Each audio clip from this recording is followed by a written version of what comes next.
আজকে এই মুন্ডমালিনী তলায় আপনাদের লক্ষ্মীর দ্বাদশাক্ষরী মন্ত্র প্রদান করা হচ্ছে। এই মন্ত্র শ্রবণ এবং জপে এবং বিনিয়োগ আছে এর একটা। এই বিনিয়োগে আপনাদের কার্যসিদ্ধি হওয়ার সম্ভাবনা রয়েছে। কি বলছে? নমঃ কমলাবাসিন্যই নমঃ। এটাকে আপনাকে 3 লক্ষ বার জপ করতে হবে। আপনি ভাববেন না যে 10,000 জপ করে বা দিনে 108 বার জপ করে রেজাল্ট পেতে পারেন, এটা কিন্তু কখনোই সম্ভব না। তাহলে এটা অনেকেই করত। এবং এই মন্ত্র সিদ্ধির ক্ষেত্রে গুরুর অনুমতি নিতে লাগে। এই গুরু ছাড়া কিন্তু পথ নেই। আমাদের শিক্ষাগুরু, দীক্ষাগুরু, মন্ত্রগুরু সব কিন্তু আলাদা। 3টে চ্যাপ্টার।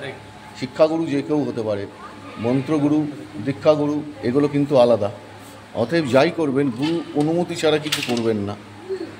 আপনাদের ঈশ্বর ভালো রাখুন। লাইক, শেয়ার, সাবস্ক্রাইব করুন। অন্যকে ভালো রাখার চেষ্টা করুন।